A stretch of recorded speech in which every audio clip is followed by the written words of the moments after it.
홀리 파이브.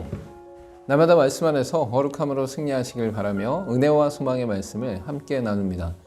일요일 일독을 기준으로 하루 서너 장의 말씀에 대해 간략히 소개하고 함께 나누고 싶은 말씀을 전합니다. 하나님의 은혜 안에서 날마다 거룩한 파이팅을 외치며 승리하시길 바랍니다. 오늘 하루 우리가 함께 읽을 말씀은 요한복음 17장에서 21장까지의 말씀입니다. 17장에서는 예수님의 기도로서 예수님 자신과 제자들 그리고 믿는 자들을 위해 각각의 기도를 간절히 드리십니다. 먼저 예수님의 기도에서 첫 번째로 예수님 자신을 위해 기도하시면서 영화롭게 하심과 영생을 이루심을 고백하십니다. 이어 제자들을 위해 기도하시면서 아들을 지켜주실 것과 진리로 거룩하게 해주실 것을 고백하며 간구하십니다.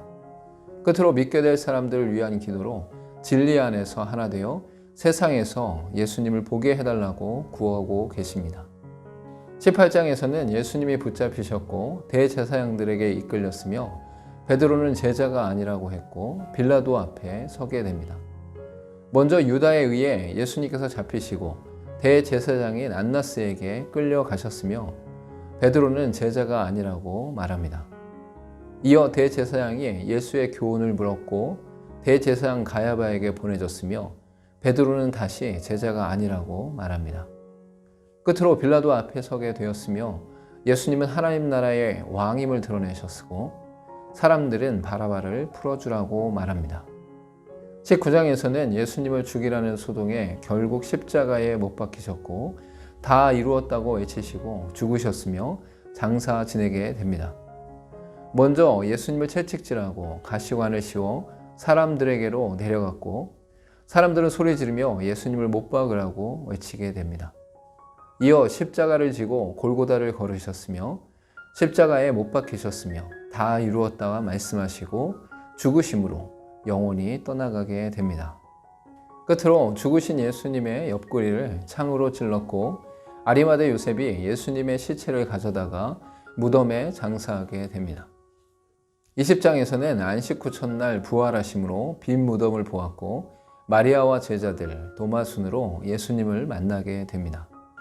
먼저 안식 후 첫날 마리아가 무덤에 가보니 돌문이 열려 있었고 베드로를 비롯한 제자들이 무덤을 확인하고 돌아갑니다. 이어 막달라 마리아가 무덤 앞에 울고 있을 때 예수님께서 나타나셔서 말씀하셨고 마리아는 제자들에게 전하게 됩니다. 끝으로 제자들에게도 나타나셔서 말씀하셨고 의심하는 도마에게도 보이셨으며 이 책을 기록한 목적을 말씀하십니다. 21장에서는 디베레아 호수에서 예수님이 나타나셨고 베드로와의 대화를 통해 복음 전파와 양육의 사명을 주십니다. 먼저 디베레아 호수에서 물고기를 잡는 제자들에게 예수님이 나타나셔서 오른편에 던지게 하셨고 153마리를 잡게 됩니다.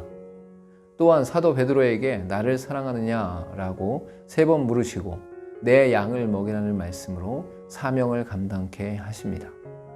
오늘 읽을 말씀 중에서 함께 나누고 싶은 말씀은 요한복음 20장 27절에서 28절까지의 말씀입니다. 도마에게 이르시되 내 손가락을 이리 내밀어 내 손을 보고 내 손을 내밀어 내 옆구리에 넣어보라. 그리하여 믿음 없는 자가 되지 말고 믿는 자가 되라. 도마가 대답하여 이르되 나의 주님이시오 나의 하나님이시니이다. 제자들에게 나타나셨던 예수님은 의심 많은 도마에게도 나타나셔서 믿음 없는 자가 되지 말고 믿는 자가 되라고 말씀하십니다.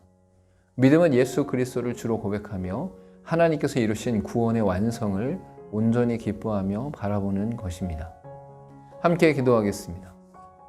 우리를 위해 십자가에 달려 죽으시기까지 사랑하셨으며 믿음의 자녀가 되도록 이끄신 예수님을 기쁨으로 바라보며 날마다 믿음의 사람으로 견고히 달려가는 삶이 되게 하옵소서. 예수님의 이름으로 기도하옵나이다. 아멘. 예수 그리스도께서 행하시고 역사하시고 인도하신 모든 것을 믿는 자들이 그리스도인들입니다.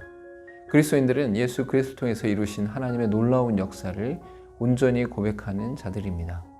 날마다의 삶 가운데 그리스도의 죽으심과 부활하심을 기뻐하며 영원한 소망 가운데 승리하시길 바랍니다. 오늘도 홀리 파이브